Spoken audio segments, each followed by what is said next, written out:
Olá, amigos, tudo bem com vocês? Estamos de volta aqui para o nosso resumo. O resumo desta terça-feira, dia 15 de abril de 2025, beleza? Tem muita coisa, hein?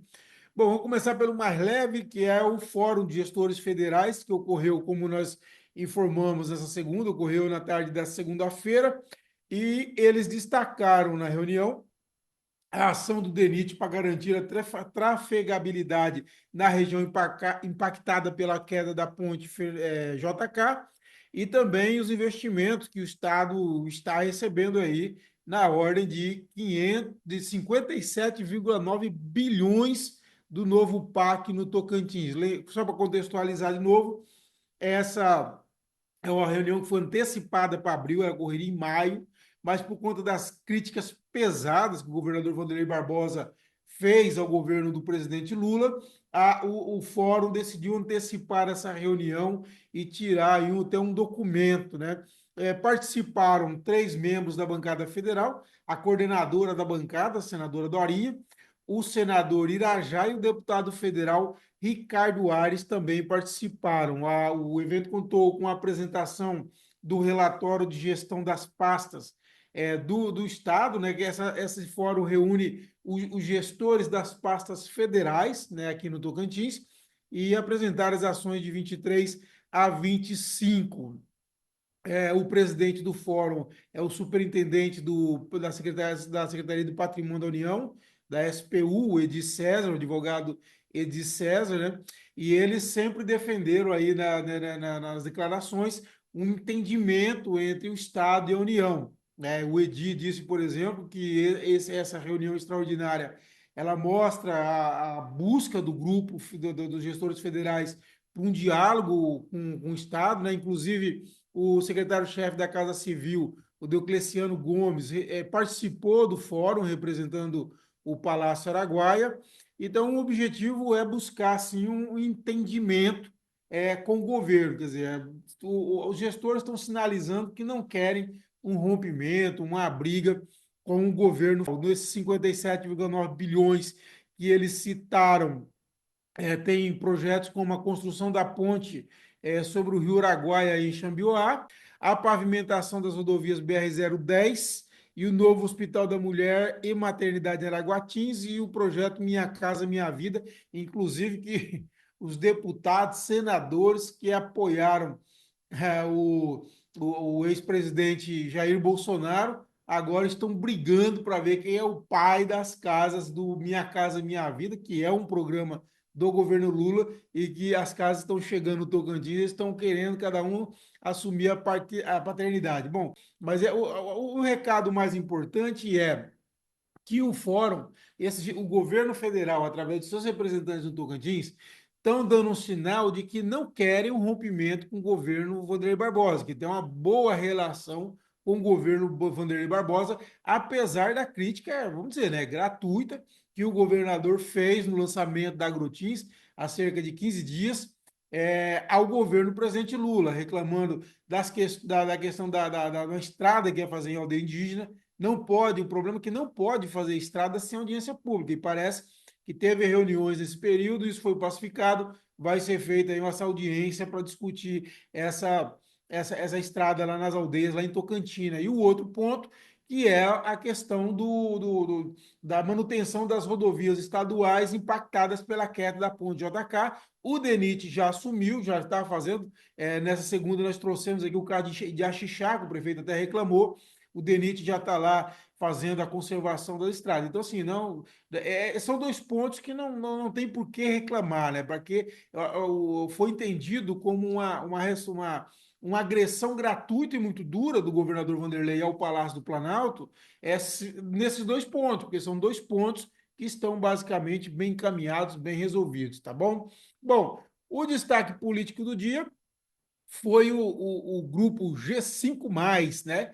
Que são os 5 prefeitos das maiores cidades do estado, Eduardo Siqueira Campos de Palmas, o Wagner Rodrigues de Araguaína, a Josi Nunes de Gurupi, o Ronivon Maciel de Porto Nacional e o Celso Moraes em Paraíso, que se uniram aí em torno da senadora Dorinha como pré-candidata a governadora. Isso torna a pré-candidatura da Dorinha muito mais forte. Nós já tínhamos falado isso, que a força da Dorinha vai ser esse grupo de prefeitos das principais cidades. Ainda ela tem Colinas, né, com o Josemar Casarim, ainda tem o próprio Guaraí, com a Fátima, né, com a Fátima Coelho. Então, assim, é um grupo muito bom de prefeitos ao lado da Dorinha. Isso fortalece muito o nome dela para a sucessão em 2026. Eu digo para vocês, não tenho dúvida nenhuma, que a pré-candidata mais forte nesse momento, por isso, pela musculatura que saiu das eleições de 2024, pela história que tem política, né, pela forma de conduzir política, eu não tenho dúvida que a pré-candidata mais forte hoje ao governo do Estado é a senadora Dorinha. Eu já disse também que a senadora Dorinha ela não depende do Palácio Araguaia para uma candidatura de musculatura. Né? Depende, o Amélio depende, enfim, precisa desse apoio do Palácio Araguaia. A senadora Dorinha não precisa. Lógico, nesse contexto, aí nós temos várias outras possibilidades. Por exemplo, se há uma queda de governo, isso não está fora do radar, verdade, apesar que não dá para ficar contando com isso, ninguém sabe o que vai acontecer, o judiciário não tem como a gente saber, mas se houver, muda tudo. Se o Laurez assume agora, é outro panorama. Se o governador Vanderlei Barbosa decide renunciar em abril do ano que vem e o Laurez assume lá, também é outro contexto. Então, neste momento, no cenário que está configurado, a Dorinha é a pré-candidata mais forte. Se houver mudanças, nós sinalizamos, já falamos ontem da sinalização, de certa forma, que houve do governador, quando compartilhou o resultado da pesquisa para senador, com ele e o Gomes liderando, mostrou aí uma intenção, né? Uma intenção o interesse de ser pré-candidato. Então tá aí o grupo de G5, os prefeitos das principais cidades que administram 40,5% do eleitorado do estado, então é muito forte esse número aí, correto? Bom, vamos para o Inhofe. Inhofe tem bastante confusão. Vamos rapidamente aqui. Bom, seguinte, o governador Vanderlei Barbosa, na inauguração da nova sede do Rural Teams, nessa segunda-feira, ele fez umas críticas ao senador Irajá Silvestre, sem citar o nome do senador, mas claramente para ele. Ele disse o seguinte, que ele, no caso Irajá, nunca botou emendas para o governo e ele pergunta, sabe por que nunca botou? Porque ele não tem coragem de assumir que não fui eu que tirei ele. Ele está se referindo às eleições de 2022, quando o governador Vanderlei ganhou a eleição, foi reeleito, e o Irajá fez só 7%. E ele critica isso, ele fala também que o governador disse que não foi ele que tirou a mãe do Irajá, no caso aí, senadora Cátia Abreu, que era candidata em 2022 e foi derrotada pela senadora Dorinha, e ele fala, não fui eu, foi o povo, eu não tirei ninguém e tal.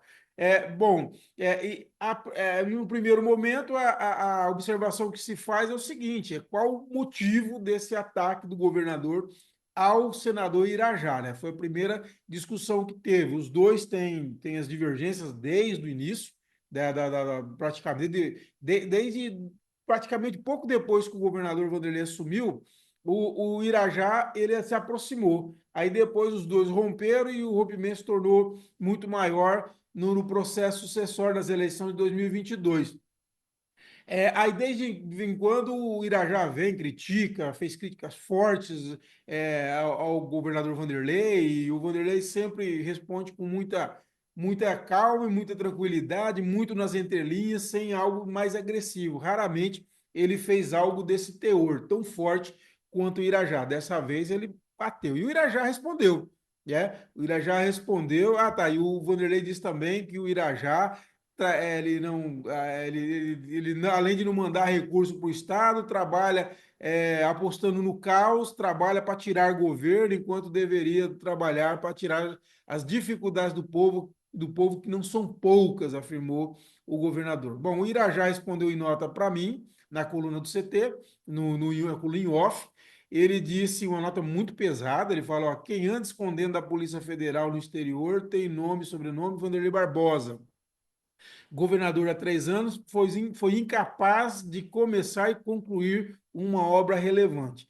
E ele diz aí também que o governador falou que não colocou R$ 1 para construir um hospital, e ele diz que de emendas dele foram pagos 67 milhões na saúde do Tocantins somente em 2025.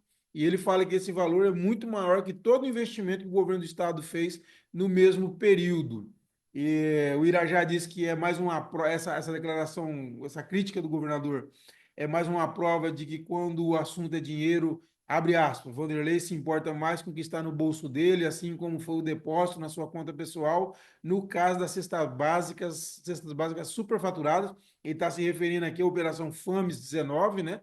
E o Irajá também disse que enquanto falta atendimento à população na saúde do Estado, o Irajá diz que faz parceria com os prefeitos para oferecer consultas, exames, cirurgias gratuitas e de qualidade. E ele dá uma ironizada aqui no caso da queda da ponte. Ele diz: quando da queda da ponte, eu fui quando a ponte JK cai, eu vou ao Ministério do Transportes cobrar celeridade. Já o governador foi para o sítio, deitou na rede e postou nas redes sociais. Aquela polêmica que deu na época, né, tal. E ele disse que o Vanderlei tem que deixar de frequentar jogo de futebol e de ir à inauguração de banco de praça para frequentar mais o trabalho e dar expediente. É disso que o Tocantins precisa. Então, a nota bastante forte do Irajá respondendo a um discurso forte também do governador Vanderlei Barbosa. Bom, o senador Eduardo Gomes emplacou o irmão dele, o ex-vice-prefeito de Palmas, o André Gomes, na nova Secretaria Extraordinária de Desenvolvimento da Região Metropolitana, né? É o segundo quadro que o PL coloca, que o Gomes consegue colocar no governo Vanderlei. O primeiro foi o vice-prefeito de Paraíso, o Biratã Carvalho, que ele colocou como, através do prefeito Celso Moraes, como secretário das Cidades, Habitação e do Desenvolvimento regional do Tocantins. E isso aí está mostrando, logicamente, uma aproximação cada vez maior do Gomes, do governador, o Gomes muito fortalecido com o Palácio Araguaia.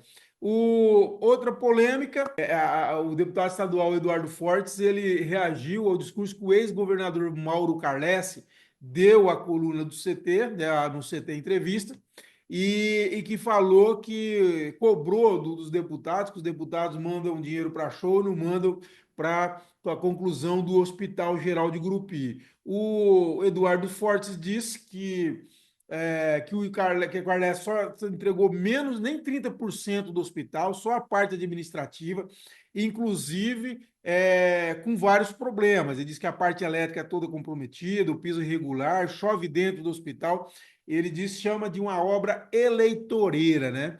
E diz que o Hospital Regional de Gurupi prevê 200 leitos e o Carles não entregou nenhuma. Diz que o Carles também, quando deputado estadual, não enviou emenda para o hospital que está sendo construído desde 2013.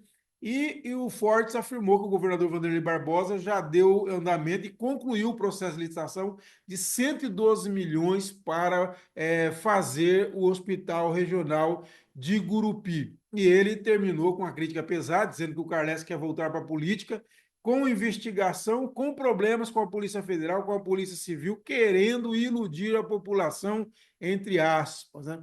E ele fala uma frase forte, ele fala assim, quem entrega a obra pela metade não pode ter respeito da população. Bateu pesado aí o,